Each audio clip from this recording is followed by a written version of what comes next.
the Big Dick Season 9 NA LCS preview show, podcast show. You guys can call in, type in, do whatever the fuck you guys want to do. I'm here with DBSB.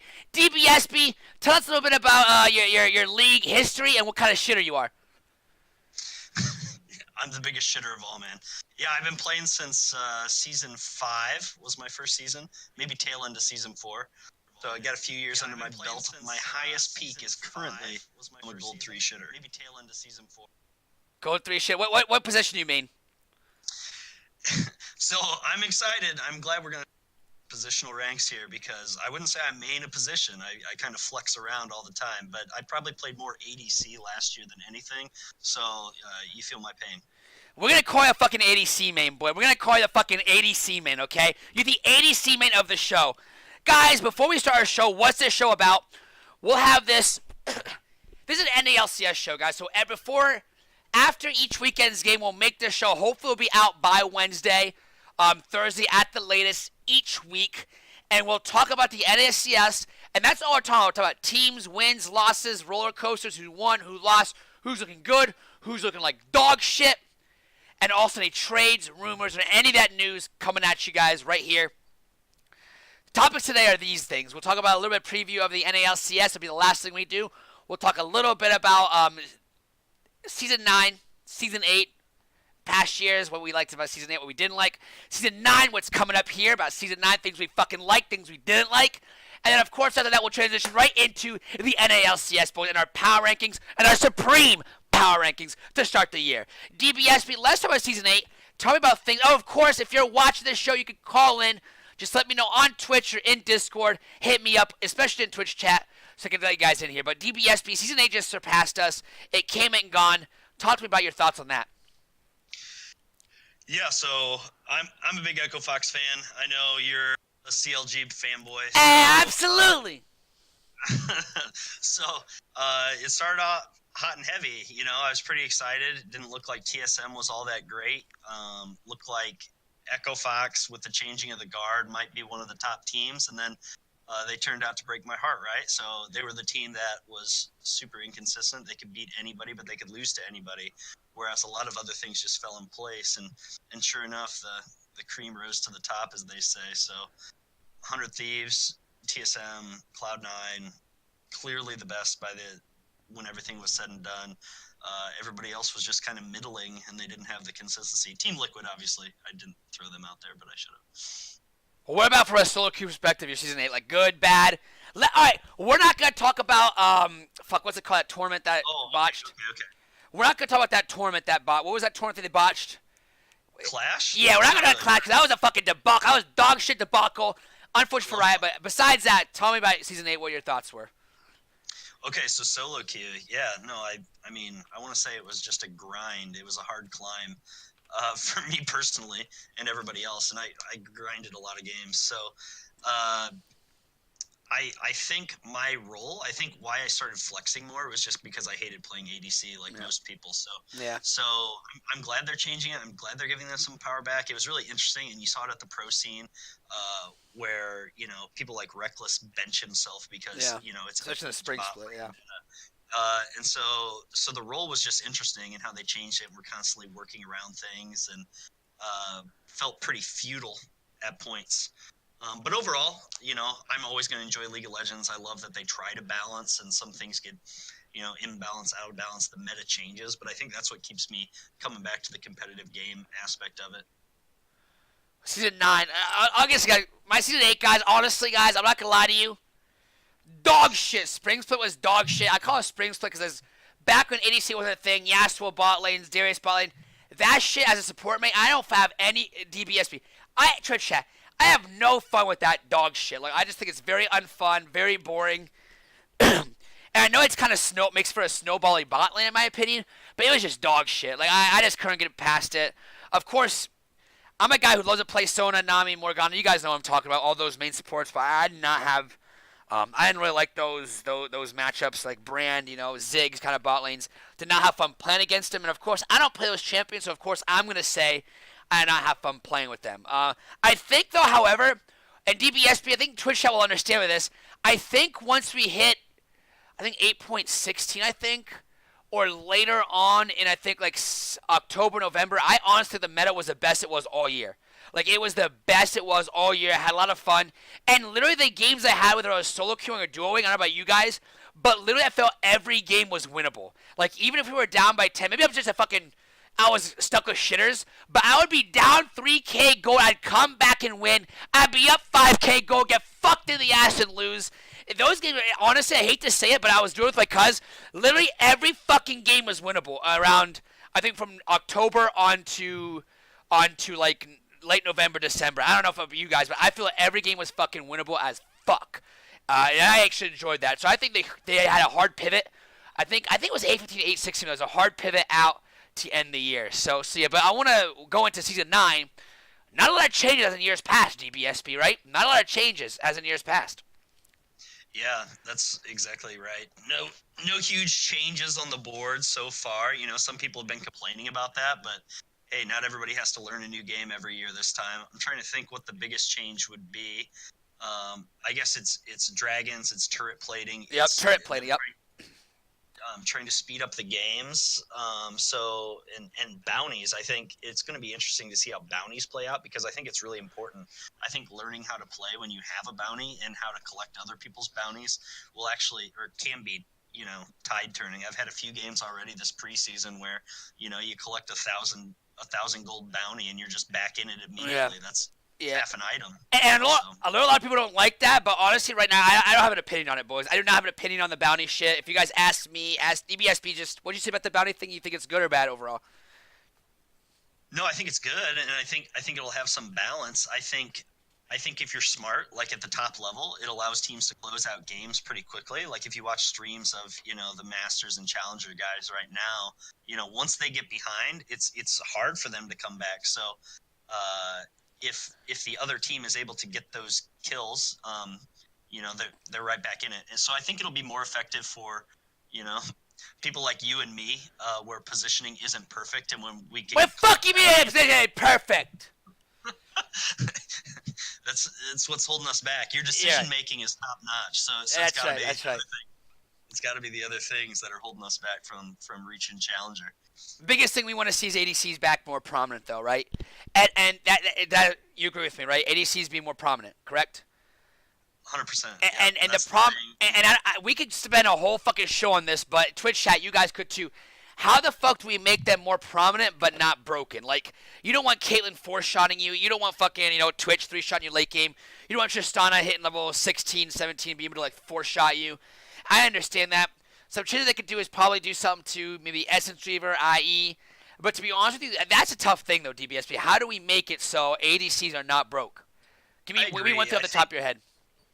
I was just going to say, I think reverting Infinity Edge is a popular opinion that I've heard over and over again that would really help the case for ADCs in that it makes crit ADCs more viable again. Because right now it seems like the top tier ADCs are going Lucian, you know, Ezreal, Bork, Rageblade, you know, Cleaver, and there's no crit. You know, Kate will build crit. You know, I've seen some Kate pick lately, but otherwise it's just kind of crazy. So I think that would be a huge change for them. You know, I don't even mind that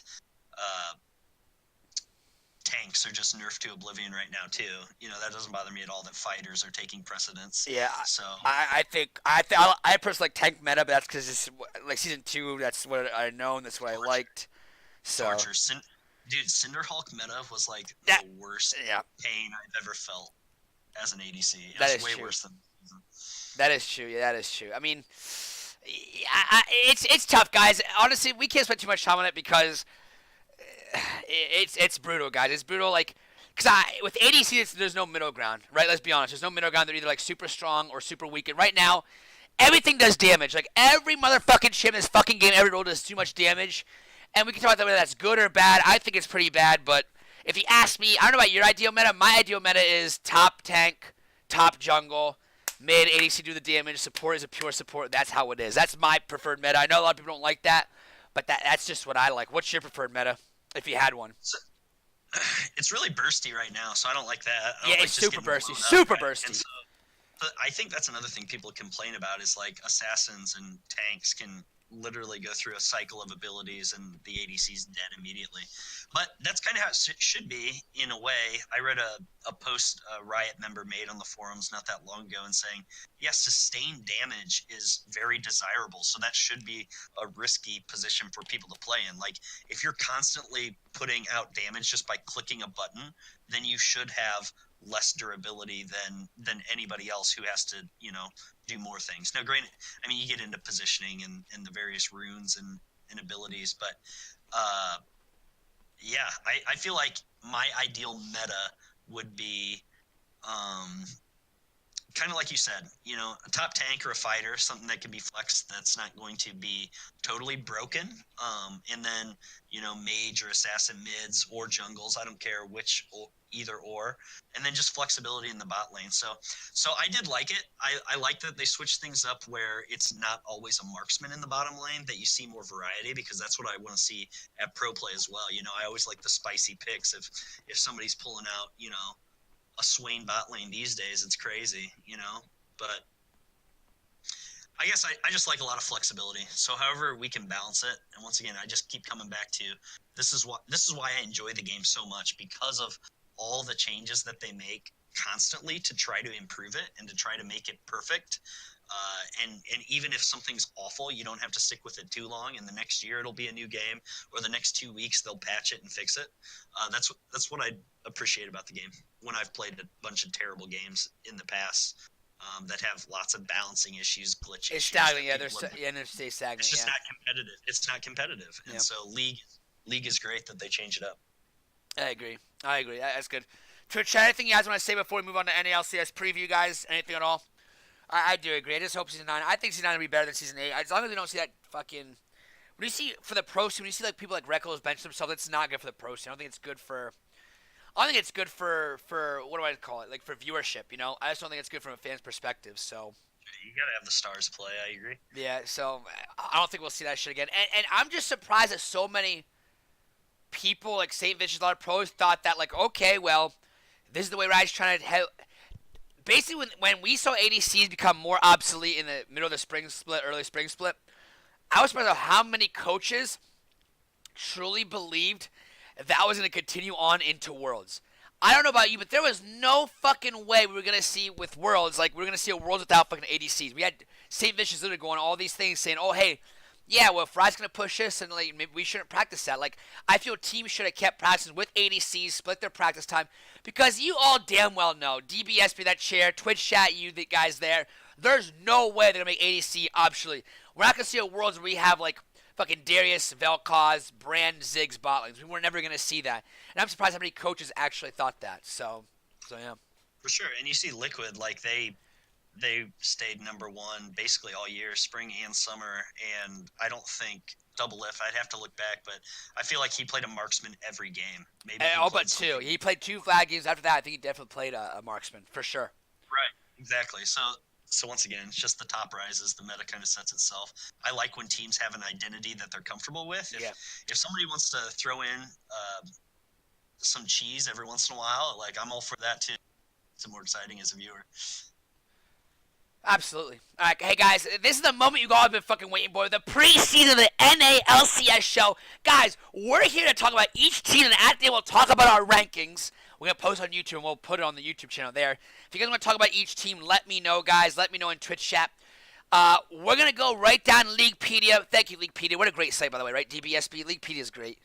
We're not sellouts, but it's amazing.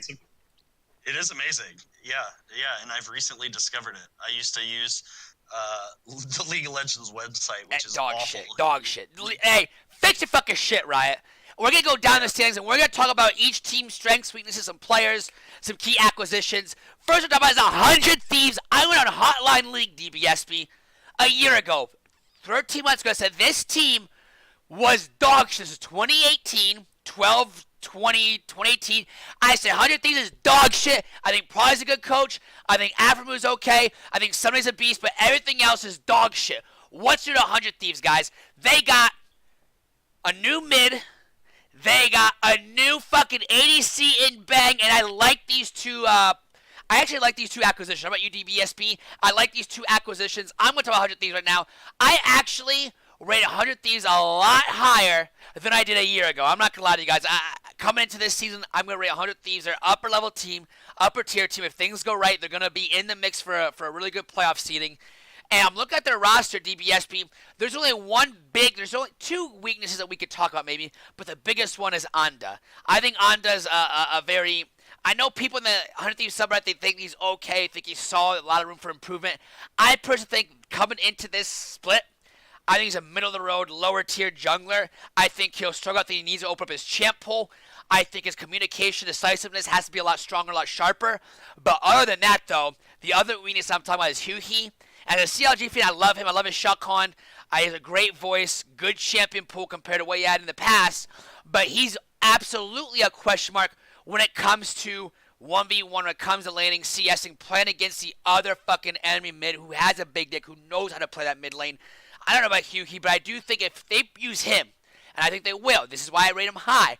If they use him like they did in CLG, back in CLG's prime, this is a team that's very scary and could easily host the trophy, I think, come March or wherever the fuck they play in. I don't know what month. Go ahead. Your thoughts on 100 Thieves. Sure, yeah. If you're going to consider ADC a week, they couldn't have done better by, adding Bang to that roster. And so Aframu is going to carry a lane pretty much no matter who he plays. So if he can get Bang ahead, it could be a good game right immediately for them. So I think that's a really strong lane. I think they'll play around that lane. So hopefully that helps Anda. But hold on. Do you think they will play? Because remember, Bang, when he was in Korea, they did not play with bot lane. After the telling your spit, I actually think if this would be at their best, they have to. I don't care what fucking meta they're in. They have to give Someday priority. I don't think they can play around Bang and Aframu and win an NA LCS title. I think they have to play around Someday because Someday is by far probably a top 2, top 3 player in the NA LCS, and I think you have to play for him. I do too, but I think that bot lane is top tier. So it's hard, but I think you have faith in Someday and say, hey, if you fall behind, it's not going to be the end of the world. We want to get our ADC ahead. Like, honestly, I feel like I'd have faith in him being able to come back and still carry a game. Win lanes outright, I think. So I'm not saying Anda should just ignore the lane, but I think if you give priority to that bot lane and get them ahead, then I think they just steamroll the rest of the game, honestly. I think Bang knows how to play. I would play through top lane. I really would. I think with Huhi, you can easily play top or bottom. There's no question. I think Anda, one thing he does is probably super coachable. So if you say, hey, we're playing top on this game, or hey, we're gonna focus bot lane this week, he's gonna fucking do that. I think that's really pivotal. I think that depends too, right? Like if Sunday is going like what we saw week 1 in the LAC and playing Urgot or Psy on top, it's like you don't need to go up there. Like who cares? But here's what I'm trying. Okay, so this is the old age question, whatever the fuck you want to call it, is like, do you play what's meta or do you play for your team's strengths? Do you understand what I'm saying? Chat. It's like, okay, so we have Someday, right? We have Sunday, who's a fucking gosh damn big dick top lane motherfucker in top. Who can absolutely fuck anything he comes across, okay? He's one of the best top laners in LCS, correct? Yeah. Now listen, but let's say the meta is completely bot lane focused, right? So you have Maokai's and your fucking whatever top lane tanks. Do you say, you know what, we can play more toward top and say, fuck the meta, we'll play through our strength in Someday? Or do we go through just our meta bot lane? And I'm saying right now, this is the first time I've ever said it, I honestly believe 100 Thieves should absolutely play through Someday. That's what I think. They have to play him, enable him. That's true. After we talk more about the other teams, we can kind of see where this bot lane fits in. But I think they're still one of the best, and I also think it was one of my big frustrations as an Echo Fox fan last year that they would put Huni on a tank, and it's like, no, put him on a carry. Yep. Him and Dardoch just play half the map, and let the other guys. I don't even care if the other guys lose the entire rest of the map. Let those guys play carries, win the game. Nothing was more painful than watching Huni play Cho'Gath and just be totally inept and not be able to do anything. So I'm with you. It's like let your best players play the best champions, and give them opportunities to win. Yeah. But and listen, I could be unrating Bang, guys. Twitch, I could be unrating Bang and Aframu. I just think where do you rate them for bot lane rankings? Like, do you have them top 2? Do you have them 3rd? We'll have to go. Well, yeah, we'll have to go through it. I mean, on paper, it's wrong, right? So I would say Aframu was, basically an MVP of the league last year, No, right? So I guess, yeah. I don't know. I don't know about he got that. votes, right? I Like think he got Sunday votes I think Sunday could make a really strong case for MVP ahead after. for sure. But either way, I'm saying Afremu is still probably the top support in the league, if not You think top so? three. If not top three at minimum. Like as we go through here, it's like who's better, Zazel? No. Ale, Core JJ, probably. That would be Core the JJ, argument. absolutely, yeah. Ole's dog. Guys, Ole, I'm not saying he's dog shit, but he's at. Thank you, Twist F. Thank you, Twist F, for the bidding fucking sub. Thank you so much. Twist Bidding F, thank you for the bidding sub, sir. Thank you. Of course, I'm shouting out fucking subs on my fucking podcast, boys. Absolutely. Thank you, Twist F.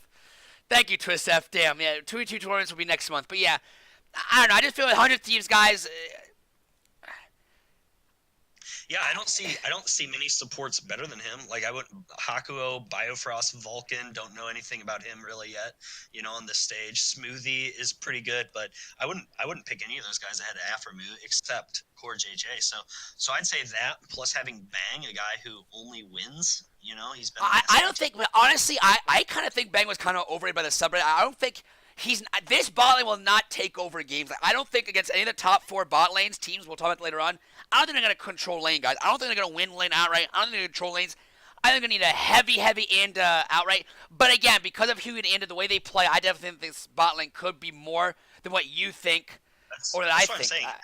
I think they're very good already. So we disagree on that. I think they're very good already. They're already top tier. And if they get jungler pressure, like as an ADC main, if I get jungler pressure, like it helps so much. It just allows so much, and that's solo queue.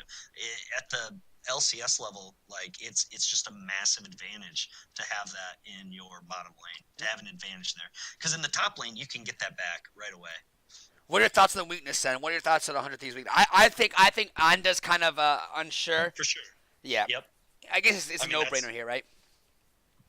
That's the one. Yeah. I mean, he had some weak moments last year, going up against the other junglers in the league. Maybe they could have done better in free agency, but I don't know. So yeah, time will tell. He'll have to prove himself, I think. Otherwise, they'll probably end up making a change if they don't do very well in the spring. I was surprised they went with Anda, but honestly, I think I don't know what you guys think. I think probably is actually an upper level coach. I don't think he's the best coach in the league, but I think he's top 4. If I'm starting a team and I have to have probably as my coach, I'm not crying sour milk. I'm not bitching to anyone. I think he's a fine coach.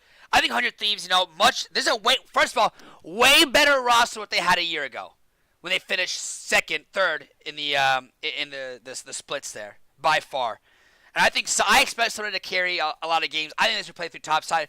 We haven't talked too much about Huey, guys, but I think Huey's a guy who's really, I'm assuming they're going to use him like they did in CLG. He's not going to win lane, but he'll absolutely enable top and bot. I think, like you said about Bang and Afremu, probably help him out. For sure. Absolutely, for sure, Bearcat. yeah. Bearcat, if you want to get in on this, you can.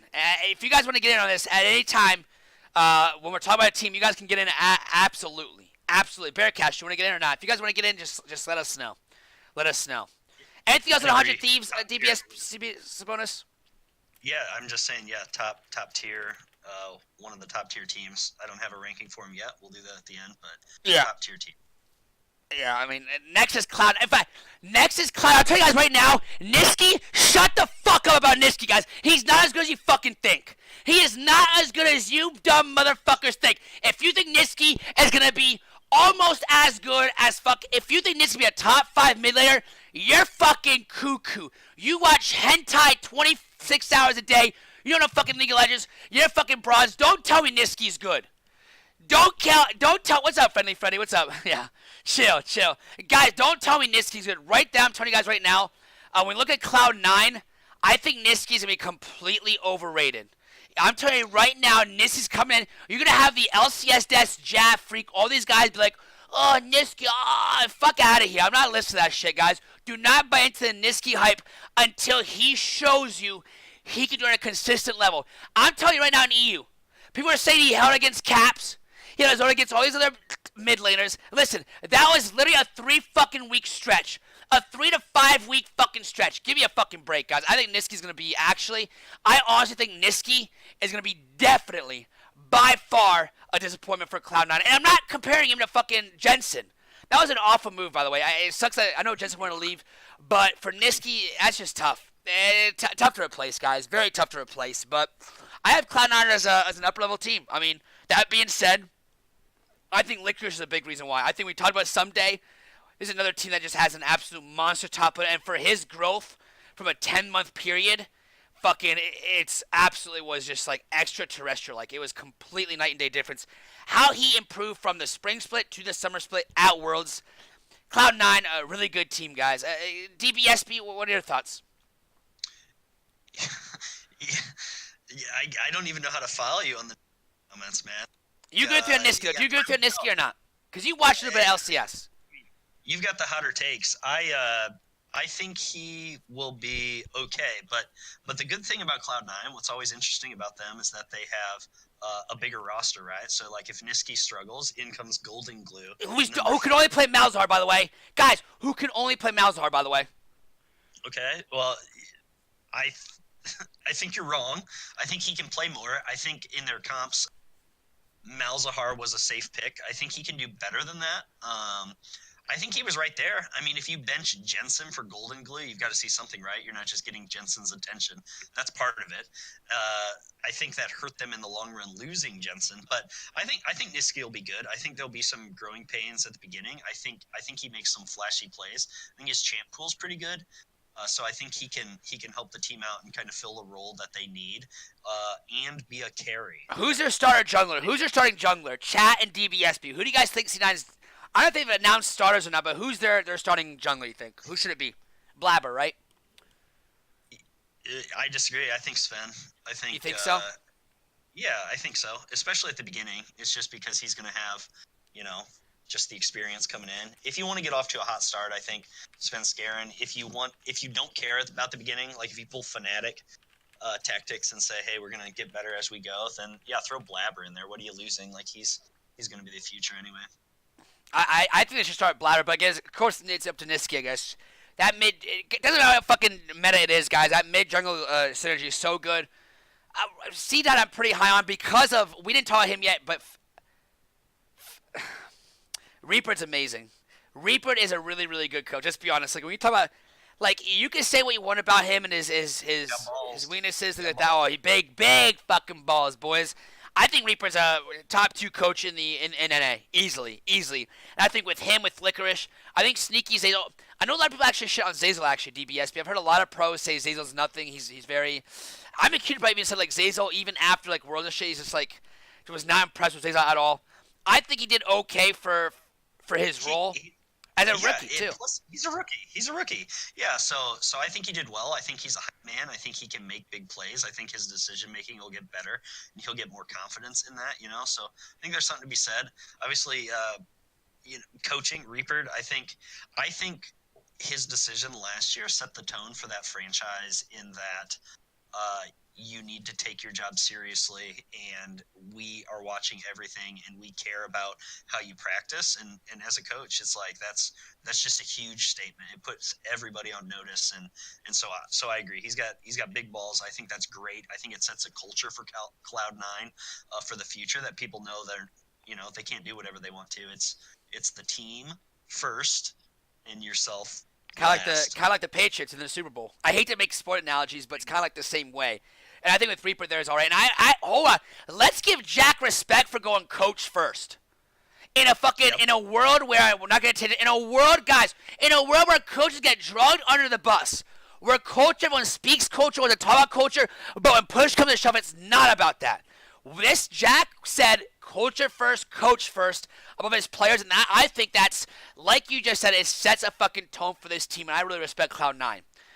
Correct, and I'm an older guy, right? So I'm more old school in that way. It's like I'm all about team first, culture first, setting up the future. Like if you want to be like traditional sports, like esports is becoming, if you're franchising and doing all of these things, you have to have strength as an owner to support the people that you've put in charge to make those decisions. So yeah, mad respect to Jack for doing that. And yeah, Reaper, yeah, tough call. Lost Jensen in the long run because of it. I think he even mentioned that in a recent article that I said. But yeah, you set the culture, and I think it makes you better in the long run, even though it's painful immediately. I think, yeah, I mean, the strengths are obviously, I'm actually going to put ownership, coaching as a strength for Cloud9. I'm sure you guys would too. Everyone listening here. I think their biggest strength is going to be Licorice. NA talent, I love saying it for the NA. I think Licorice is by far, I'm not going to say he's better than someday, but honestly, on some days, he might be as fucking good, guys. Licorice is a big positive about this team. When you watched him at Worlds, like, he was the carry. He was the team. Like, it was incredible to watch him just kind of that ascendance into stardom. He was amazing at Worlds, and so I think right now you have to say he's the top laner in NA just because of the World's performance, man. And I think I think someday's awesome, and I think he'll be awesome, but I think Licorice is the star right now. Yeah, this upper level team, right? Upper tier team. For sure. I don't see them falling off much. I mean, maybe Growing Pains with Niski doesn't have the clout that Jensen has, but I think he'll be okay. I think they'll probably give him some help too, since the other things are kind of standard already on what they're accustomed to. Absolutely, Bearcat. I see you, Bearcat. Absolutely. I think Cloud9's going to be a good team. I don't know what. I don't think they'll be as dominant as we have in the past, but they're an upper-level team. We'll talk about that later on, but absolutely. And Blabber and Svenskeren, two really good junglers. I don't think they should touch Golden Glue at all. I think Niski's overrated, but the thing we disagree on is Golden Glue and what his role fits in with this team, but I guess it's good, a good change of pace. We're going to go with Clutch Gaming, guys. We're going to go with Clutch Gaming. And when we talk about all these teams, guys, Clutch Gaming, DBSB, Twitch, hey, guys, all agree with me. This is abso-fucking-lutely throw a fucking dart, get a big fucking dart, boys, and just what this Clutch Gaming did.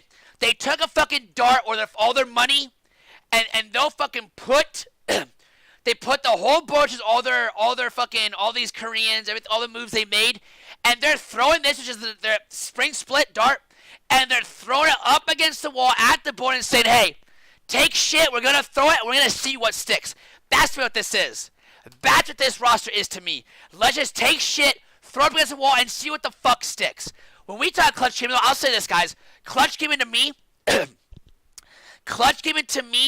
is absolutely kind of like Echo Fox last year. By the way, Echo Fox is DBSB's team. He knows Rick Fox. We're not going to talk about that in this stream. But what we'll say is this, though. Clutch Gaming, though, is kind of like the Echo Fox of this split where things can go, holy shit, they could maybe... Their ceiling might be 3rd, 4th. Their fucking basement could be like 10th. Like legit 10th. Even worse than Golden Guardians, boys. Even worse than fucking Golden Guardians. Yes, you heard me right. Things about Clutch Gaming that I like, or we like, or I like at least. I'm telling you guys right now, I think Huni... First of all, they're going to play through Huni. I know Piglet's on the team. I know that. But I really believe they're going to play through Huni. I think Huni's going to probably have a bounce-back split. Even a lot of people think he was dog shit for most of Summer Split. I understand that. And I know Huni, a lot of people think he's washed up. I understand that. I understand you guys think he's overrated. I think he's going to have a bounce-back split. And I really do believe Huni is going to be a top 4 top in Spring Split. I think that's really going to help Clutch Gaming. I think they have to play toward him, toward his side. And even though Lyra has taken a big fucking shit since 2 years ago, he's had an awful 3 splits. Lyra, we know where he's at. I think because of this new change, new vibe that they're getting, while it's kind of mysterious with how they're going to do, I actually think we'll see a resurgence from Lyra. And I think he absolutely will play toward top, toward bot. I think it's going to be more of that role where, okay, now I'm not playing with dog shit Apollo and dog shit fucking Solo. I now actually have some lanes that might be able to pop the fuck off, and that's where I see Lyra really doing good work there. The strength of this team isn't their bot lane, guys. It is their top lane, and I think Piglet has to realize that, and I think if he does, I think this team could scare some people. I really do think so. Go ahead, DBS, for your thoughts. Yeah, I don't think it's a very good team. Piglet, has potential. We've seen that before. Props to him for getting back in the LCS, honestly. I think he's overrated, too. Like, I know people are saying, like, oh, he didn't do shit in Academy. Right. Like, he wasn't popping up. He did not seem like 25. And don't tell me, oh, well, ADC wasn't meta. Fuck out of here. He just did not perform as he should, as good as he's not as good as he thinks he is, DBSP. That's why, and that's a fucking coach killer. I don't know if you know anything about coaching, Evan, or anything at all, but DBSP. But if you ever did coach DBSP, you would not want him on your fucking team. You know me, man. Yeah, I don't think.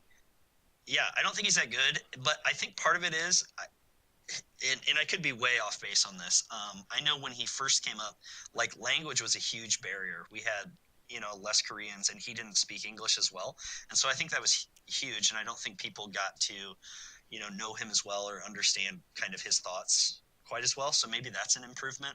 Obviously, I watched DeMonte and Hooney all last split, and Hooney can be a beast, but he's just so inconsistent and he's just so sporadic. Hooney, yeah, for sure. He's just got to take it down a notch to really reach his potential again. And DeMonte, it's like, okay, if you want just a cookie cutter mid, like plug somebody in there to play, that's going to be him. But I see him playing a lot of Galio. It's like Galio's super strong right now, especially this first patch. Oh, fucking broke. Yeah, so you ban Galio against DeMonte and probably something like Gragas and like support style. He does have champo issues, yeah. I mean, this whole team exactly. has issues, absolutely from top to fucking bottom. Yeah. Yeah, exactly. He's not going to carry a game. I've never once seen DeMonte carry a game.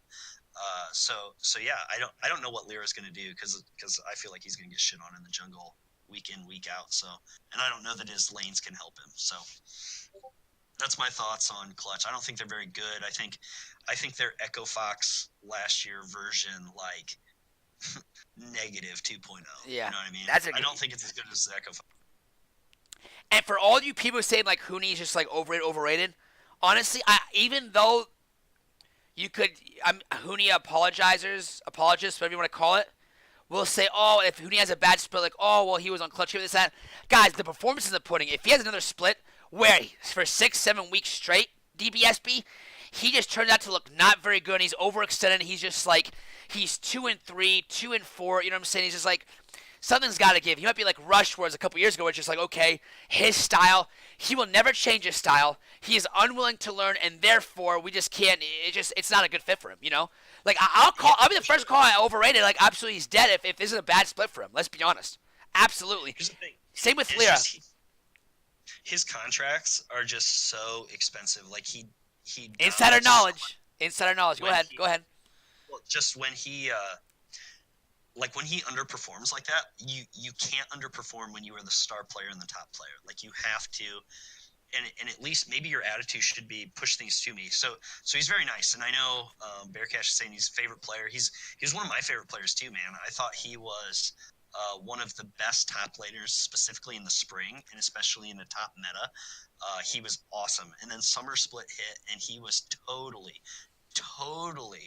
inconsistent, and it was painful for me to watch, man, because I see such a good player just making such bad decisions and not being on the same page and understanding what his role really is. And so if he can get back to just being a dominant top laner and playing his style, and the team has to play his style and around him, I see them maybe finishing in the middle of the league, but right now they look like a bottom tier team to me. Yeah, it's easy to say too many things have to go right more than wrong. Does that make sense, guys? DBSP, right? Too many things have to go right before wrong. And DeMonte right now, I did not see anything. He could be the worst mid. Yeah, maybe the worst mid in the NA LCS. Let's be honest. Like, I did not like how he positioned himself. He was just too stiff, too fragile when he team fought there. It's just bad. And Vulcan is, I saw him a little bit in Academy, but like nothing that made me say like, holy shit, like this guy's an ex up and comer. Absolutely not. Absolutely not. You're right about DeMonte. It's like he just doesn't want to make a mistake. He plays too safe, is what it is. And so I know I was just bashing Hooney for playing too reckless. But yeah, DeMonte he plays so safe. He's gonna get pushed in all the time. I don't see him winning head-to-head matchups. So, like, you know. And he's not gonna do it who he does. He can't impact the game like who he would. Correct. And because of that, especially because who he has at least have a deep champion pool now. DeMonte has a fucking slim to fucking no chip pool as far as we know right now. We're going off, solo queue last 2-3 months, what we know about him and his past performances, but But absolutely, I think Clutch Game. Absolutely, we both have them as a bottom tier team, and we're not gonna be surprised if they just stay. They're still 10th or 9th, and I would be surprised if they're 4th. But on paper, they have from. I'm expecting Prime Hooney, Prime Alira, and Prime Piglet. I think that's a trio that if they play it to their best, they absolutely can make some noise there. But like you said, I think too many things will go wrong before they go right, and they're gonna be a bottom tier team. Any last words about Clutch? Nope, I agree. Let's move on to your boys. Hey, CLG, we're not biased here, boys. We're not biased here, DBSP. But guys, we're back. We're just at Counter Logic Gaming, guys. Counter Logic Gaming. Yes, no secret, they're one of my favorite teams. Where do we see CLG? I'm telling you guys right now. All that flame for Darshan talk, it would have been good for CLG to get flame. I'm not gonna lie. I think Darshan's a great. We talk about coaches. If we were ever coaches at all at DBSP, we would love to have someone like Darshan. We would absolutely love to have someone who just works hard, great attitude, and I'm glad he's back. But also, Power of Evil and Wiggler, 2 new acquisitions. I know the CLG. I'm in the CLG Discord. They all just jerk Wiggly off. Like it's the next coming. I'm telling you what, they jerked off fucking, what the fuck was his name? The guy who took over for Dardoch, I don't even remember. Oh my god, they jerked him off, and I said he was dog shit. He turned out to be dog shit. It smells like dog shit, it plays like dog shit, it's dog shit, boys. I think Wiggly, though, has had a lot of good upsides. I think Wiggly's going to be pretty explosive. I think he's going to be someone where, like, he's going to be better than Onda, where, like, Onda, I know people expect Onda to do, like, a lot of different things. I think Wiggly is way more versatile than give him credit for. I know Pio, we had hate to coach Pio because of his things, but I'll say this about strength of CLG, guys, right now. Last split, CLG's bot lane, I'm not saying because I'm biased, they were a top 2, maybe top 3 bot lane, but they were top 2, maybe top 3. I'll give you top 3 if you want to say for that sake's argument. Easily a top 3 bot lane in this split, by far. In a year where we saw fucking people going Mage's bot, this bot, that bot, this dog shit brand bot, Sticks and Bifrost stuck their fucking dongs out, stuck their cocks out, played ADCs, and DPS, they actually won lanes. They were controlling lanes, but they didn't have a fucking jungler. They didn't have a fucking jungler, boys. They didn't have a jungler, and they were winning fucking lane. CLG has to play through a bot lane. I think Season 9, we talked about this earlier, I think it will shift towards more of a bot lane meta. I think that's exactly what could work CLG, because I think Darshan, yeah, he's not going to win his lanes, but I think he knows how to play, how to lose gracefully now. And because of that, I think CLG could be probably a middle-of-the-road team. I think they're going to surprise some people. I'm not saying that because I'm biased, but I think with their head speared on right, I absolutely think this team could make some noise and make a solid mid-table finish. Go ahead. Strengths and weaknesses?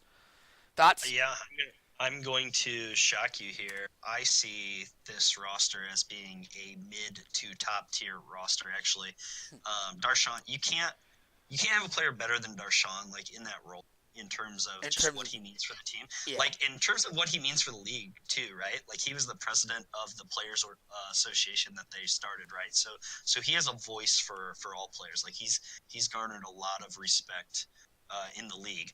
Wiggly, it's nice to have, just a young fresh blood. Yeah, fresh blood in CLG is what they kind of needed. Yeah, to see how that goes, because Power of Evil, arguably one of the best mids in NA right now. Top 3 for sure. Top 3. Who was the backup last year? That he made a post saying how Power of Evil it helped him improve so much just by, like, he said, if you misplace a Syndra Q, this was the backup statement. He's like, if you misplace a Syndra Q, then Power of Evil is going to take advantage of that for the next 3 minutes and have lane priority, like, just by missing one of your abilities. So he's just such a smart player that he's not going to lose lane outright, like, ever. I don't see that happening. And I think you're right. The power on the team is Stixay. I think Stixay is a beast. Him and Bifrost were absolutely extraordinary. I'm telling you guys right now, if you talk to that about people think I'm biased, like, they were absolutely a dynamic bot lane, like a really, really versatile, really, really solid bot lane. For sure, dude. It's the rest that kind of let them down last year. Stixay was solo carrying games. It's like he'd have to get quadras and pentas, to keep them in games. It's like he does so much. So if they get some consistency and play through the strength, I think the rest of their lineup will actually be interesting. I think a lot of power is going, or I think Wiggly and Darshan are the question marks. Can Darshan, get back to playing at a super high level? At a high level. I don't want to say super high. I think those days are past at a high level. Yeah. I want to ask a question to you and also chat. CLG, DBSP, if we were ever coaches, we'd want to have our teams be identities, correct? And CLG is a team that had no. I mean, their identity should have been through bot lane, but they didn't really have an identity last year. Let's be honest. They did not have an identity last year at all. They really didn't. A lot of poor teams, you could say, didn't have an identity. But now that CLG has Power Evo, now Wiggly, okay? This is a new CLG in terms of how they want to attack the game, how they want to approach the game. Chat, you guys can chime in. DBSP, I want to ask you, how do you think CLG should approach games? What lane should they look toward? How should they play? Because in the past, with Huey, okay, it was 1-3-1.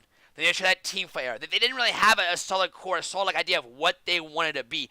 I feel CLG, if they don't have that identity, they don't have a way to how they want to attack the game, we could absolutely see a disappointing season yet again, as we saw last year. But how would you, if you were their coach, how would you attack games? Yeah, I would say the exact same thing. Split the map, play the bottom half of the map. Let Stixay and Biofrost get priority. Darshan lose gracefully, yeah. Yeah, and let Darshan either lose gracefully or put him on a tank, put him on Scion. Somebody, he could play inting Scion for all I care and be totally fine, So, yeah, I agree. I say split the map, play to your power, as we've been saying with all these teams, and just let the bottom half of the map kind of control the pace of the game. Absolutely. I think Power Evo is really going to help them out, too. I think Power Evo is going to win some lanes. And when they're up against these top-level teams, we talk about top-level team, we haven't talked about that, but, like, Team Liquid's one. Team Solo Mid might be one. Cloud9, this is overrated, but they might be one. They have now a mid lane that can compete on a 1v1 a statement and compete. And I think that's big. I think that's huge. Absolutely, Bear Cash. Absolutely, just classic team fight. I mean, classic team fight, but also just approach your bot lane. Like, have bot lane be the ones that really do the talking. Like Power Evo and Wiggly. And what that does, though, guys, what that does to Wiggly as a new upcomer, he doesn't have to extrovert himself. He doesn't have to go out there and make these plays and have to be the guy who does all the things. He can be the guy who feels the game out. He has good instincts for the game. He can be the guy that helps Power Evo, helps the bot lane. And even if other teams pick up on it, it's still easy for him to play on because their bot lane's going to be winning and pushing a lot of time, and so will their mid, so will PoE. PoE's going to pick whatever the fuck he wants. So he's going to be winning lane or at least going even out worse. And I think it really helps rookie junglers when they just have a team that has an identity and it doesn't revolve around them. You know what I'm saying? He could pretty much have the freedom to go where he pleases, kind of like Mundo. Go where he pleases. But that's where I see CLG. We both have him as you said mid to top. I think middle tier. But that's a big question mark if they can absolutely have an identity. I think they have to have an identity, and I think we both agree it has to be through bot side of the map. It has to be. Yeah, for sure. I'm going to have you. Next team is up to you. You take the reins here. This guy knows. Hey, this guy has some inside knowledge on Echo Fox. Just take it away. The next team is yours. Go ahead. Talk to me. You're leading this conversation. Yeah, Echo Fox. This was painful. This was so painful after last year, which was up and down, right? So I was super excited about last year, how they came from the bottom. Like the year before, they stayed in the LCS, and then they started doing really well. Could beat anybody, but could lose to anybody. And now this roster is just awful. Like, I can't phrase it any better. It's like, what is Solo, Apollo, Hakuo? It's like, what? I just have no words for that. It's like, why do you want Clutch Gaming, who are very underwhelming? You bring back Phoenix, who you cut after the spring split. Straight up cut him. But this is a money thing, though. It was a big money thing, though. You know about this. It was a money thing. I know. Yeah, of course. No, it's all about money. So they're the Pittsburgh Pirates of the LCS right now. Rush, you bring in a fan favorite. That's literally the best thing. The best thing that they could do is bring Rush in just because of people like him, right? So you still have the likability factor, but I see this team doing nothing, and I hope I'm surprised. I really hope I'm wrong, but this team just looks like they're going to struggle. I do not see them winning any of the solo lanes, and I think Rush is going to be he's in for a tough task to try to get his laners ahead. Does Rush So even play at like a high level anymore though? We don't even know that. He he probably does. he could No, be he does. He Diamond 1. does. He does. No, he plays a very high level. Like he's crazy. He's Is he very master? Is he a master at least or a challenger? I thought he was stuck in like Diamond 2 for like the longest time in Korea. I don't even know.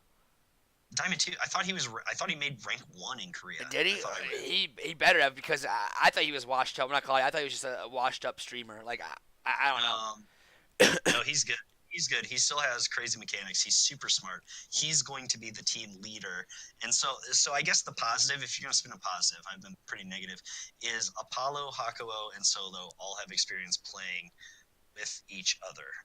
So right, that's good. They know how each other plays. So you let Rush shot call, you let him dictate the game, and that's how they're going to have to win. You know, the Academy, they've got. I don't think Lost is bad. Like I think he filled in admirably last year. After they let, oh gosh, our boy, who's. I'm losing it. It's Adrian and who's our other boy? Altec? No, Yeah, it wasn't Altec. Yeah, it was Altec. So Lost, I knew it was an A name. I just lost it because I'm getting too old.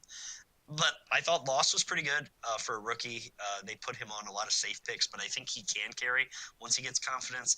And this is also another just positive twist on things is Lorlo, right? It's like I wouldn't be shocked if Lorlo took over for Solo based on matchups.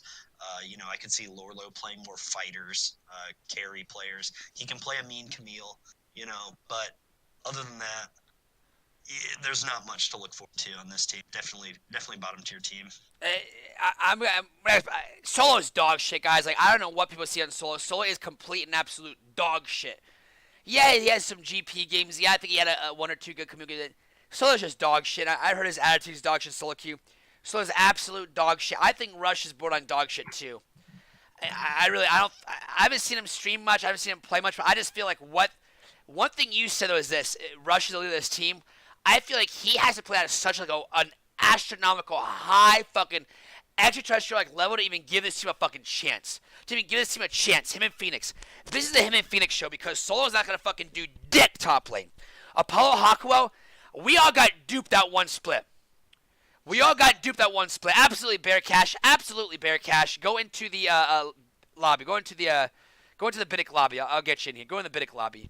Absolutely. After this Echo Fox, we'll go in there, Bear Cash. Absolutely. But I think Echo Fox, like DBSP said, complete and utter absolute disappointment with what they have the split before. This team, nowhere to go. And even Phoenix does play, and absolutely Bear Cash is going to the Biddick lobby, and we'll get you in here. Yeah, I think Echo Fox is I don't know who their coach is. We don't need to know. Polo Haku, I think they duped us, DBSP. I think they duped us. We talk about they were like the third best bot lane, I think, like a year ago in the spring split. I don't see them playing at that level at all. I think Hakuo's champion pool absolutely is gutted. I don't think it's a deep champion pool. I don't think Apollo and Hakuo cannot control lane. I think in Season 9 you have to control lane. I don't think these two can. Solo's going to be losing lane. Unless they go split push strategy, I think Echo Fox is in for a really, really rude awakening. And the only way Echo Fox, their ceiling is literally a 6th place finish, I believe. 5th place finish.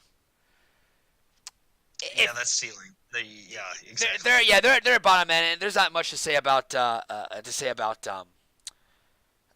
Fox. Well, let's get Bear Cash in. Go to the Biddick throne room, DBSP. Go into the Biddick lobby, and we'll get you in here. Just go into the Biddick lobby, DBSP. Yeah. Bear Cash, you're on air. Bear Cash, you're the first ever Geno NA LCS, Geno DBSP NA LCS preview show. Oh, Bear Cash. We got you in here, Bear Cash. Bear Cash, can you hear us? Okay. Bear Cash, can you hear us, Bear Cash? He's got his mic muted. Bear Cash, your mic is muted, sir. Your mic is muted. Mic is muted. Huh. Bear Cash, you there? Hold on a sec, alright. Alright, but yeah, Echo Fox, DBSP, we both have him bottom tier, correct? Oh, okay. Hello? Yep, Bear Cash, you're on air, so you're on air. The first caller ever in our preview show. Bear Cash, what's your question? What do you want to talk about, sir? I just wanted to know about how, as other teams, like, how would you attack Echo Fox, would you ban out the jungle? Would you try to get those aggressive junglers out so Rush can't snowball his laners? Or how would you approach if you're going against Echo Fox? Yeah, You game two plan. as coaches, how Yeah. do you? Yeah, what's the game plan? I'll tell you this right now, Bear Cash. Pick and ban phase. Yeah, DBSP.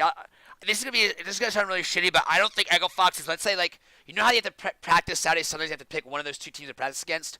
I don't think teams are gonna be taking too much look at Echo Fox though. I don't think they're gonna be scared of him at all. I think just as long as you're a solid team, you just stick to your fundamentals. You just do what you do good, and I think you'll completely out macro and outplay Echo Fox. You'll outlane him. You'll out macro him. But to answer your question, I actually think Bearcash, you answered your own question. Actually, Bearcash, I think Rush is probably gonna be the wild card. So it's between him, Phoenix, and Solo. Which of those do you play against? I know Hako does have a champion pool. I know his Thresh is dangerous, his Morgana is dangerous. I wouldn't really look to Hakuo. I would look to more Rush or Solo. I would completely either take out whatever Solo's been playing well on because he can only play one or two champions. Or like you said, pretty much see what Rush is playing on and take out those two junglers. Maybe take out a top lane and take out a mid lane, and then you're good to go. Sabonis, what are your thoughts? My thought entirely is to take Solo out of the game and ban tanks, like safe tanks, honestly. And then I think Echo Fox does not have a winning lane anywhere. So that's what I would do, because I think every other team is going to win those heads-up plays, right? So I think they should worry about taking Solo more out of the game and force him to play something either off meta or that's not as strong. And then I see them just running over Echo Fox everywhere. So I don't think teams will be particularly worried about scouting out Echo Fox like they would some other teams. So that's how I would attack it. But we'll kind of see, I guess. We'll kind of see. Rush is going to have to get creative because he's going to be under a lot of pressure too. So. Well, that's rough. All right. Bear Thanks. Cash, that was Thanks, a really Cecilia. good question, Bear Cash. But that was a super good question. Anything else you want to share, sir? Thank you, Jet. Thank you. No, I'm good for now. All right, I'm well, good, man. hey, we'll be here every week, sir. We'll be every week. Thank you. Appreciate all it. right. Thank you. DBSP, I'm gonna call you now. I'm gonna call you so we'll get back into it. Anything else for Echo Fox, boys? Anything else for Echo Fox? I think that's it, guys. I think that's it for Echo Fox. That was a really good question, right? DBSP, that was a good question. That was a good question for Bearcash, wasn't it?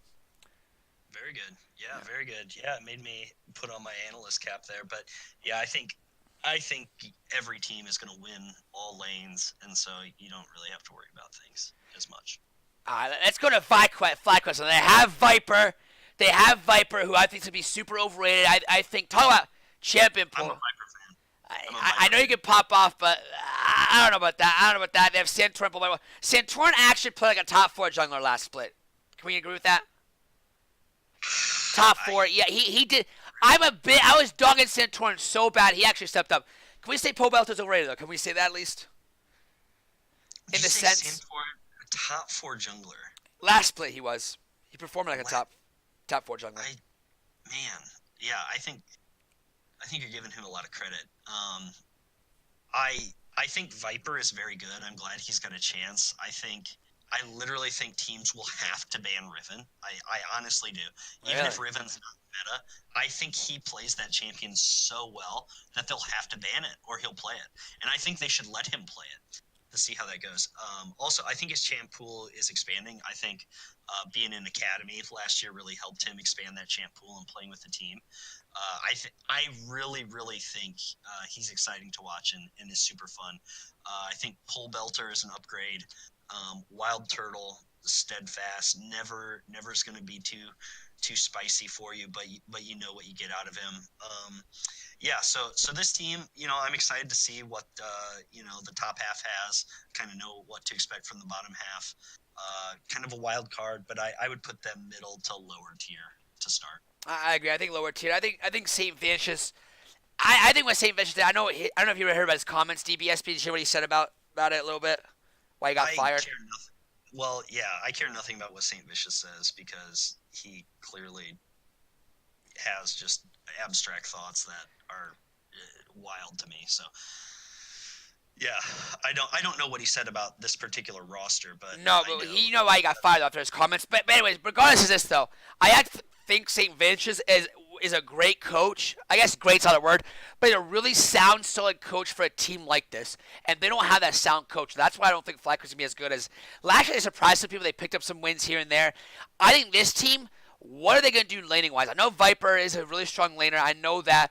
But Wildtaro, JJ, they don't do much anything. Pobot is not going to wow you in lane. This is a team that needs to be macro focused, needs to have a little bit of cheese to them, a little bit of a focus elsewhere, because they're not going to beat down the doors and lanes. They're just a generic team that they need that like wild card, that punch, DBSB. And now that they don't have St. Vicious, I know Viper's on that team, he could be that wild card, but I just don't think he's refined enough to really give them that edge to get above that 10-9-8 role. You know what I'm saying? And without St. Vicious, I think it's really going to hurt him. I think, look at this team, it's bland.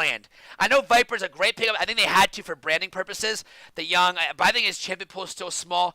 I don't think he's going to pop up in the LCS as well as you hope, because I think the NA top laners in the LCS are actually better than they have been in the past. I think St. Torrent's solid. I know we disagree there. I think he was a top 4 jungler last year. I think he could continue to surprise people this year. But overall, I think this is a bland roster, a bland lineup. I'm not going to go into each individual lane because they need that extra punch, that extra fucking kick in order to do some damage. And I don't have that. I don't see that. So therefore, they're a bottom tier team, DBSB. I'm not going to talk about their lanes because it's just bland. Everything about it. Yeah, for sure. Bottom to lower half. I agree with you.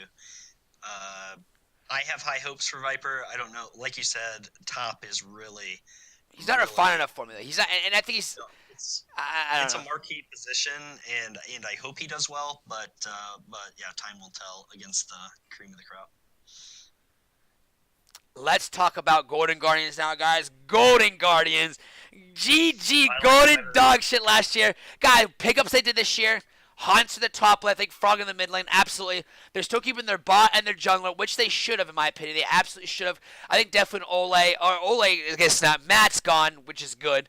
Ole in, which is good. So all the moves they made, in my opinion, besides a Haunts to Loco, you could, or Lore Low, you could say that's kind of like a lateral move.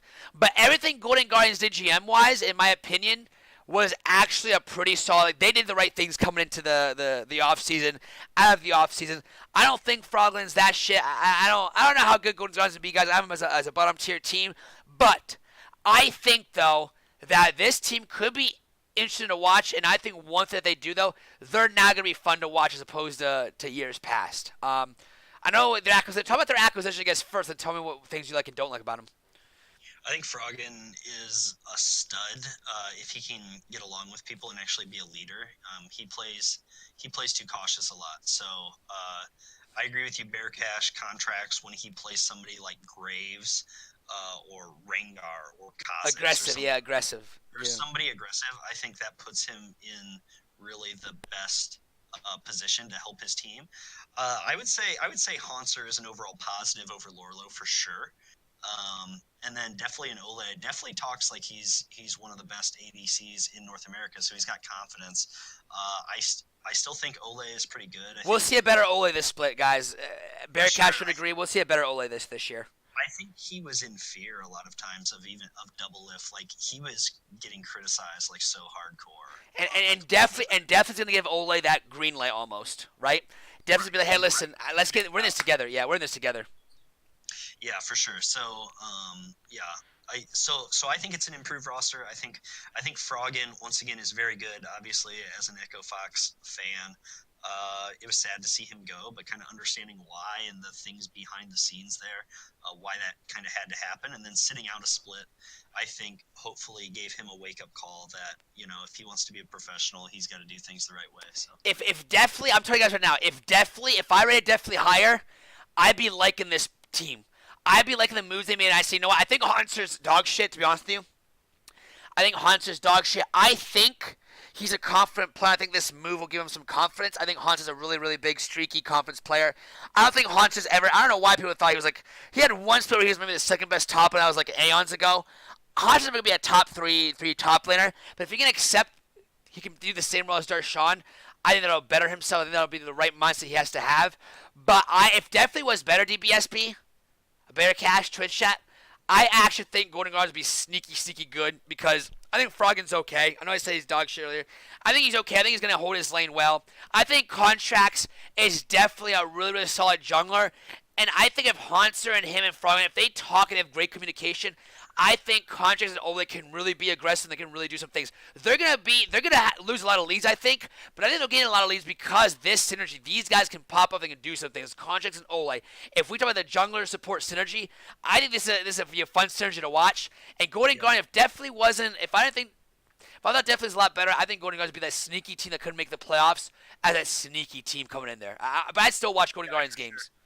Yeah, I could see him sneaking into the 6 and higher for sure, especially with this meta and how we don't exactly know how it's going to go bot lane. It's like I'm interested to see how these guys do. Like if they pump each other up and if they just have the confidence. cohesion. Yeah, they got the cohesion. If they have the cohesion, this could be a scary team. Yeah, like they're not gonna win like 10, 11 games, but they'll be that 500 team. Probably 1 or 2 games below 500 that the year. Where like they're a team you have to prep for because they could beat you. They can beat you any day. Especially and they have this shit that they didn't have last year. They have absolutely star like Froggen. I think he's overrated. I don't think he's a top 3 mid laner, but I think on his best day, when he's playing at his best, he could help you get a win. I think he could make those plays enough. I think he absolutely can. Oh, for sure, yeah, and he can play anybody too. Like he can fill for the team. So I think that's going to be a big help. He's not going to get overrun in lane, and even when he played 2 years ago, so he sat out last year, 2 years ago. Yeah. He had the most solo kills of any mid laner in the LCS 2 years ago. The most solo kills, like no help for the jungler. Yeah, I think he was overrated. I think Frog is a dog shit leader though. That's my problem. I don't think he's a good leader at all. No, that's exactly right. That's the knock on him. I think. Mirth, absolutely. Yep. Yeah, I have this team. Their ceiling is 6. Their basement. I mean, I hate to say 9th, but like, I just can't see this team being a bottom 2 team if things go right though. If things go right, they'll be all right. I think they can. Yeah, they can make some noise. I think I'd see them better than 6th. I think ceiling's Really? even higher than Okay. that. Yeah. Oh wow. Yeah. I think they could climb. Yeah. Well, next is Optic Gaming, guys. We're going to talk Optic Gaming. Dokla was dog shit for how I say this. Dokla's dog shit. He can only play one fucking style, one fucking shit, split push, split push, split push. He did beat CLG, though. He did beat CLG by split pushing. But gosh damn, I think Dokla's dog shit, guys. Man, I'm telling you guys right now, this roster, we talked about this roster, we talked about Clutch Gaming being a woo! This roster to me, chat, I don't know about you guys, Bearcash, Mirth, Twitch chat, DBSP. Woo! I have no idea what to expect from these guys. I think Crown. I think Crown would have been great in Brazil, great in Turkey. I think NA LCS has some mid laners, DBSP. He's not going to be a lane-centered mid. He's not going to be someone who dominates mid. And then we have Arrow, who doesn't dominate lane. We have Dokla, who has to just split push, plays one fucking champion. And then Meteos, who I think is completely. I think he's good, but I think too many things have to go right for him in order to pop off. Guys, I'm not going to lie to you. I think this team's ceiling is 6, and their basement is 9th because I can see Arrow, Crown, Meteos all have some, not cancerous attitude problems, but can definitely absolutely have some attitude problems. And I just think, Mirth, absolutely, yeah, I think Dokla's dog shit. And they're not gonna split. They're not a split push team though. Arrow's not a split push ADC. DBSP. Crown is a support, more of a type mid laner. He's not a split push. And I'm gonna do this. I'm gonna play Rise. I'm gonna play maybe T. Hey, guys, TF. You can play a little bit of TF actually. So I don't know what this identity is either, guys. We talk about CLG with identity. What was CLG's identity? I have no idea what Optic Gaming's identity is. Maybe to play around Arrow, but I think Arrow's fucking overrated as well. So I don't know what they're gonna do. I don't know who their leader is, and I have no idea what their coach. I think it's Zabuti, whatever. I have no idea how they can approach this lineup. I think too many things have to go right, like Clutch Gaming, for them to make a really good statement, good run. And I think more things will go wrong than right. Go ahead, DBSB. I think Meteos is going to have to get better all split because Dardoch is knocking at the door, man. And say what you will, Dardoch is the best jungler in NA, and I'll go to the grave thinking that currently. Wait, what'd you say? Hold on! What the fuck did you just say? Dardoch is the best jungler in North America. And he's playing on the fucking Challenger team. That is hey, that's not a hot take. That's a dog shit take. No, it's not. You know why he is because you know his personality. That's why he's been on 5 or 6. No, I don't. But okay. Oh my gosh! Look, I'll say In this. terms- I'll say this about. Hey, I'll say this about Dart. If this team had Dardoch, I think it'd be easier to make an identity. It would be easier to make an Sure. identity around Dardoch. But now they have Meteos. I don't think he's the best jungler in NA. I think junglers in NA are lackluster. But I think Smithy's better. We're off the bat. He could control. He could control a game way better than Dardoch. Not a chance. Wow. Zero chance. Yeah, no, Dardoch controls every game he plays in, even if his team is garbage. Yeah, because he feeds. Because he'll feed. I mean, he won't feed, but he'll try to be over aggressiveness though. And no, okay, I don't know. You and I weren't watching the same games last year and the year before, I guess, and the year before. No. Listen. Dardoch will win any head-to-head against any jungler, but the problem is how he plays with his team, right? So, and how he communicates with his team, which is the biggest issue. I think he can play well with the team. I think he can play well with certain people. I agree with Mirth that he's probably done so, but I think Dardoch is the most mechanically skilled jungler there is in North America right now, and that's after watching every single Echo Fox game and most games around the league last year. Also, Hold on. What are your thoughts there? I don't know why we spend a lot of time on Dardoch here, but to me though, I will agree with you. Dardoch was when they were, I think, like 8-3. He was playing MVP level like. I'll agree with that. And Correct. I'm not gonna lie to you guys. I think Dardoch, even though he didn't, the Echo Fox just downward spiral throughout the thing. I do think Dardoch was playing at a pretty high level, top half of the jungler level.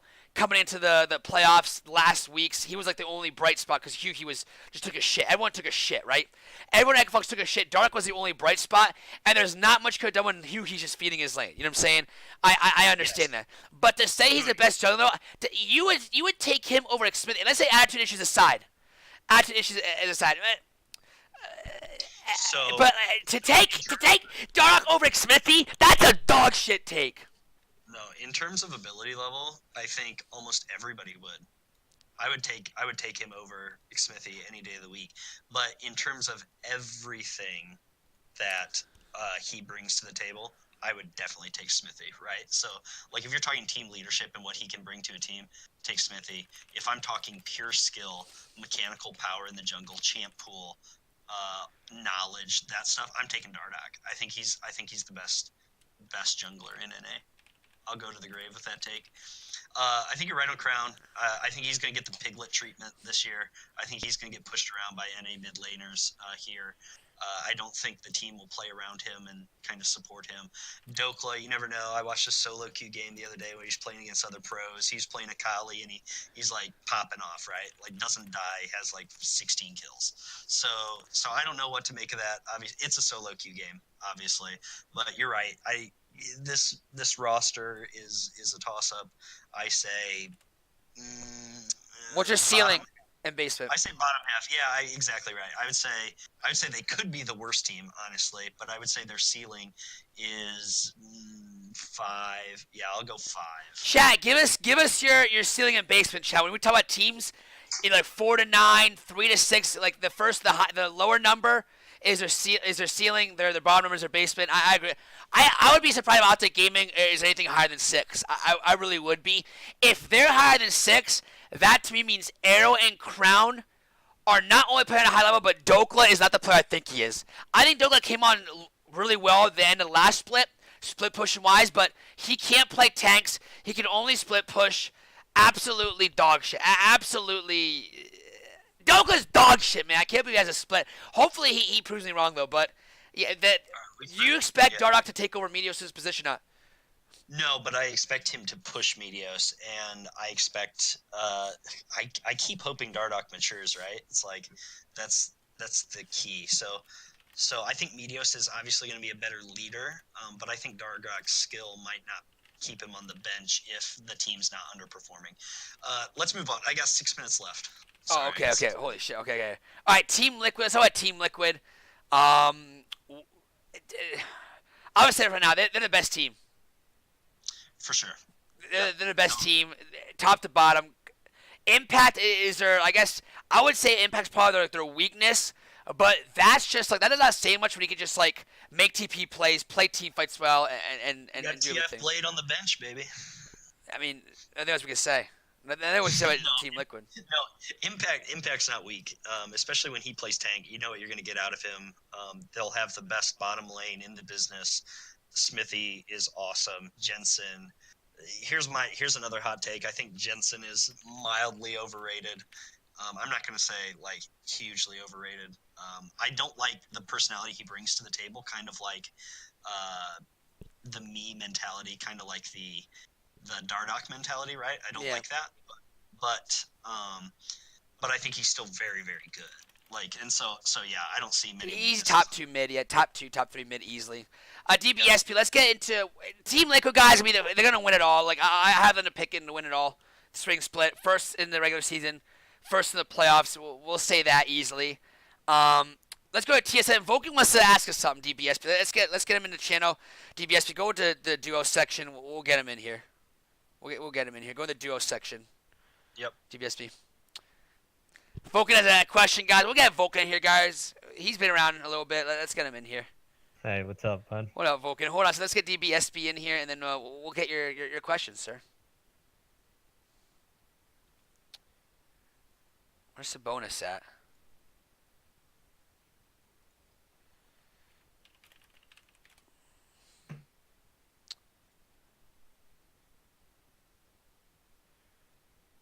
I'll add you in there.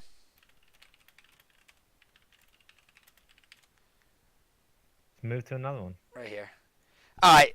What's up, Vulcan? Go to duos when there's only 2 people allowed in. Yeah, I didn't move you in here. Okay.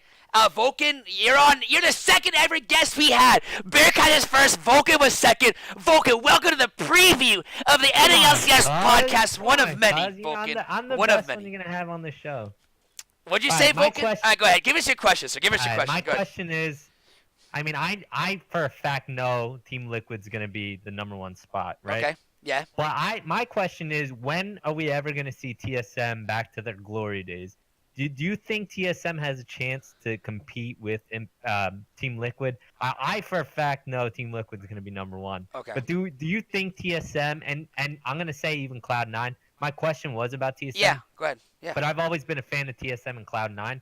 Do you think those two can, find their way up and compete with, Yeah, I hear what you're saying. Yeah, I understand. yeah. Like, Can they compete, or are they just gonna be like a title middle of the contender pack? almost. Yeah. To be honest with Yeah. you, And I'll take my leave and listen.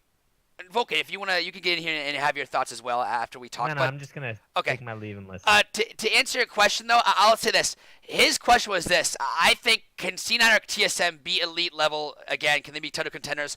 And that's a good question by the way, Vulcan. I think Cloud9 and TSM are gonna be 2 top 3 teams. I think I can spoil what we're doing on the top 3 teams, you know what I'm saying? But I absolutely think it's not the question is if they can win a title this year. It's can they get back to a top 3 level? And my question and my answer to Vulcan is absolutely. I absolutely do think TSM and even Cloud9 can be that title contending team. I think they can absolutely finish top 3. I'm gonna go into why, but DBSP, you answer his question, and we'll talk about TSM. I say yes, absolutely. I think Broken Blade is an absolute beast. Like he More so than Viper? Absolutely. Oh my gosh! Like it's not even close. Like he's awesome. Like he's going to be rookie of the split, for sure. Like I think that is a lock. Like if you're giving rookie of the year, it's going to Broken Blade. I think whether it's Grig or Acadian, I think Acadian is underrated. You know that about.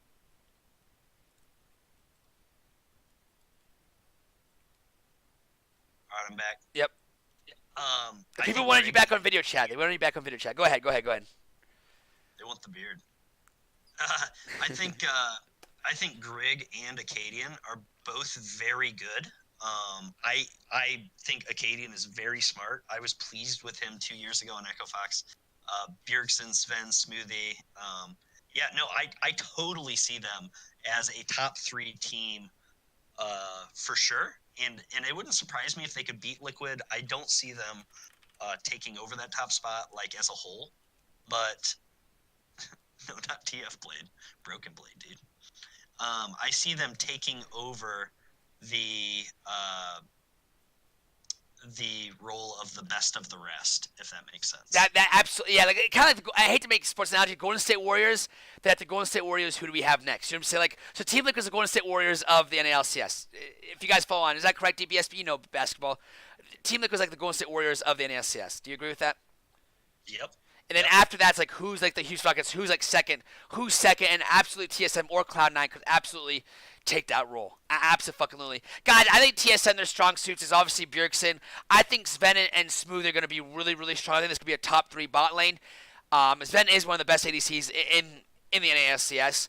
And I actually think we're going to see a better Grig, but if we don't, I think we'll see Acadian, who will probably outplay Grig if they sub out Acadian. If we sub out, if sub out Greg, we'll see Acadian will be better than Greg, and that just makes it just be positive. I don't know who the starter is right now. It wouldn't shock me if they play Hot Hand. So yeah, absolutely. And Broken Blade, I haven't seen Broken Blade a lot, but what I've heard though, Broken Blade I think is gonna be. I don't know if he can play tanks, but I'm gonna trust TSM to actually develop. I know he's a carry, but and that's the problem with TSM. Why would they just make him? That might give him a different, unique angle because Hanser couldn't really play carries while outside Gangplank. But after that, I'm not sure. I'm not sure what Broken Blade could do, but I think TSM is going to be a mid to upper level team. Absolutely. Vulcan, I'm worried that Bjergsen gets tired of not having a team that can excel and use him to his limit. But DBSP, can this team use Bjergsen to his limit or not? Yeah, for sure. And this is a team, like, Bjergsen helped shape this team. Like, let's not forget that. Like, he just had that feature just the other day where he wants that role. He wants that captainship role. He wants to be the leader. And so he's going to push himself to his limit more than his teammates will. I think the rejuvenation that Broken Blade and Smoothie kind of give that team, you know, I think breaking up Sven and Mithy was actually a good move.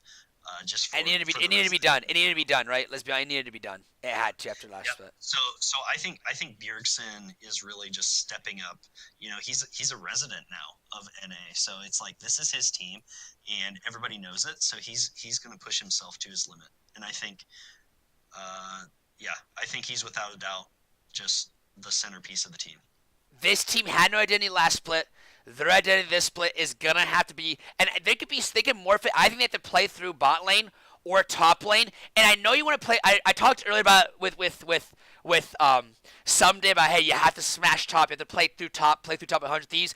But I personally believe that Smoothie and Sven are good enough to win games. I don't know if Broken Blade's good enough to win games, but I think TSM. The reason why, to answer Vulcan's question, why I think it can be top level contending is because I think they can morph DBSB. They can morph to be more top lane centered, more bot lane centered, and Bears can take that back step without still being a big time fucking help. They don't need Bjergsen to have a fucking masterclass game each game to win. Bjergsen can play something like Zillion, right? And still carry, but being like the third carry on the team. You know what I'm saying? And I think that makes TSM such a dangerous team. What are your thoughts on that? Yeah, super dangerous. I think the team can. And they have a coach, Zix. Yeah, and I think they can play anything. Like, I think they can play any role, and I think they're going to adapt better than any other team throughout the changes of, you know, Season 9. I think morph, yeah. I don't think any team is going to adjust to meta changes as well as this team based on what they all bring to the table and what they can do. So we'll kind of see what turns out to be strong in the meta, you know, what they're going to hurt, but I don't see many weaknesses for what this team can do. My big weakness is this, though. Their top side, jungle and top. Let's say Grig and Acadian don't perform. They're desync. Let's say Broken Blade, right? He can only play 2 champions, which could be the case. Could be the case at a high LCS level. That's a big tailspin. That'll completely then there'll be a step back from Cloud9. Even though Bjergsen's great, Sven's great, I think if they're jungler and top, and I'm not talking about synergy, I'm just talking about their limits. If they cannot play the champions, if they have bad communication sync, synergistic syncs, that will definitely hold TSM back. Like Vulcan said, that's where Vulcan, I would say, that's the only thing I would think that TSM, they don't have an identity because those 2 roles are not performing well, and that's where this team could flutter back into a 5th or 6th spot, you know? Another hot take, I think Broken Blade is a better version of where Licorice started last year with a higher upside, honestly. Wow. I mean, that's... I think Licorice is an absolute stud. too. Like, I think Licorice is awesome, but I think it took him a while to get there. And I think Broken Blade is starting ahead of where Licorice was last year. Now, if he raises to the same level, great, but I think his ceiling's actually even higher. I don't you like how the TSM kind of like, I'm not gonna say gambled, but it took a good, not a risk I guess, but like took, you know how Echo Fox needed Rush to like make a wild card happen, like that wild card spot, you know what I'm saying, like a wild card acquisition. Don't you think TSM kind of did that with Broken Blade? Like I said, you know what, we could have went with Flame, could have went with this, but let's just fucking, we need some new energy, we need some new blood, let's go with Broken Blade. Yeah, I think so. They see a guy that's dominating in his league, and they took a chance. They're like, hey, let's do it. And I think Bjergsen had a big role in that too. Do you have time for where we're gonna put these teams at, or do you want to cut it off there? Yeah, let's do it quick. All right, so let's get your order then. Let's go your order 1 through. We're both gonna go 1 through 1. Actually, we'll just go you 1 through. We'll go 1-1. So I'll say first, you say first. And then, well, we already know first. Team Liquid's both on first. Who do you have second? I'm gonna go. So we're saying where they're gonna finish Spring Split. Spring right? Split. Or how about this? You want to say coming into the season where they ranked, or where they finished? What do you want to say? Yeah, I think. Let's go pre. Let's go. I guess coming into the season, Like, what we think at the end. Yeah. Yeah, exactly right. Yep. Coming into the season where we think they'll finish. Yeah. So yeah, we both say Liquid 1. I am going to go 100 Thieves 2. Really? I actually have Cloud9 second, guys. I have Cloud9 second. I will put Cloud9 third. You have third, and I hate to do this, but I'm actually gonna put Team Solo Mid third. I'm gonna put Team Solo Mid third. Who do you have fourth? Okay, so fourth, I'm gonna go TSM. So we're really We're just yeah. My fourth is 100 Thieves, and here's why I think 100 Thieves. This is the biggest percentage to be my list and your list. 100 Thieves. I think the only thing I'm sure about is someday. Like I just don't. I think they're gonna be probably the best macro wise, which makes they should be. If you're the best macro team in an LCS, DBSB, historically you're gonna make the finals. You're gonna be a top 3 team, and I think they're gonna be a really strong macro team. But I just feel like this. Spring Split's always chaotic, you know that. Spring Split's always like dog shit, right? It's For always sure. just very mixed. But I actually think someday, I don't think Paulie has shown that he doesn't always play through someday. And I think that might be an issue. I just don't know how this team is gonna play. And I actually think even though Team Solomon and Cloud9 should be more wild cardy than 100 Thieves, I think 100 Thieves are fourth place. I mean, I'm not sold on Bang Aframu. I think Onda has to step up. I think they have to find that position for Hugh He. And I think the first couple weeks, 100 Thieves go off to a slow start, finding that true identity. And because of that, I have them fourth. So who's your fifth? Fifth, you're gonna like this. Looking at these teams, I got CLG, baby.